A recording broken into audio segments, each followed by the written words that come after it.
अमृतमयी कथा सुधा का हम लोग ये दिव्य भागवत कथा रूपी गंगा आपके ग्राम सरदारपुरवा में प्रवाहित हो रही हैं। आप सभी भक्तगण आज विगत 4 दिवसों से सुन रहे हैं। पंचम दिवस के संध्याकालीन वेला में हम सभी भक्तगण आज भगवान का जन्मोत्सव मनाने के प्रसंग में चलेंगे, जिसमें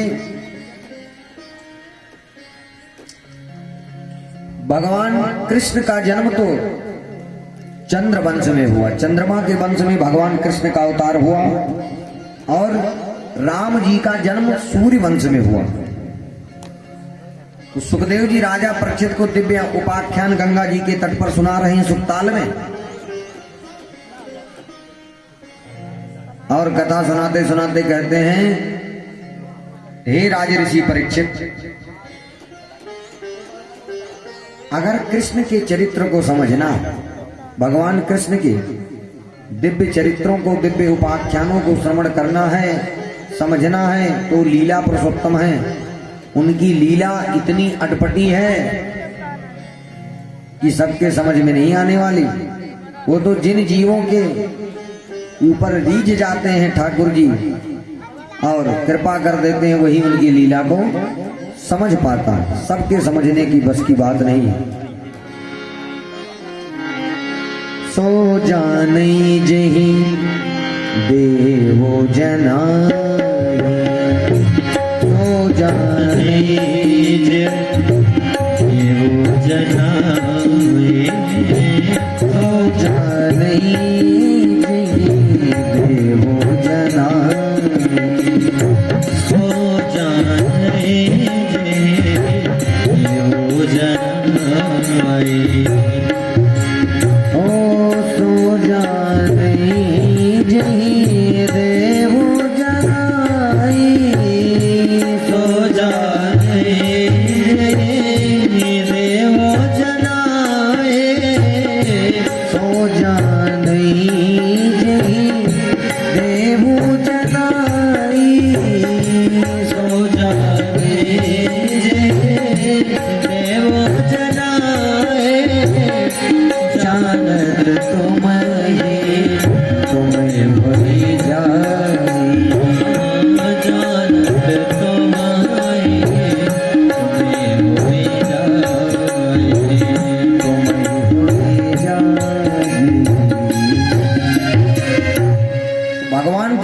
वही समझ सकता है जिसको भगवान जनाना चाहे,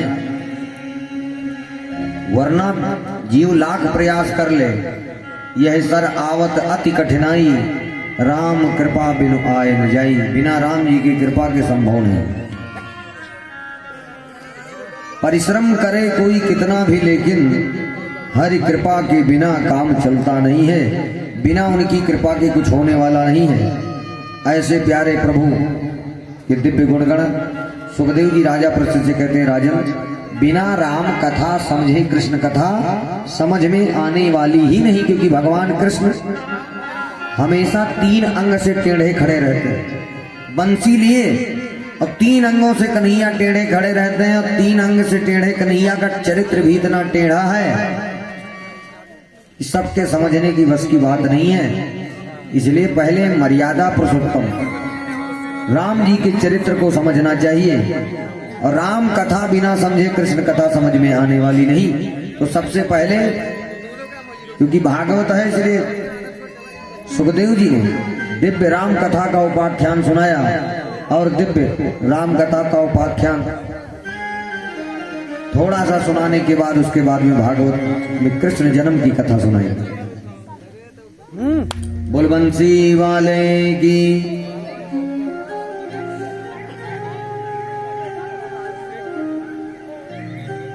सूर्य वंश में सुखदेव जी कहते हैं राजा परीक्षित से, राजन, सूर्य वंश इतना बड़ा है, इतना विशाल है, और जिस सूर्य वंश में इतने प्रतापी राजा हुए,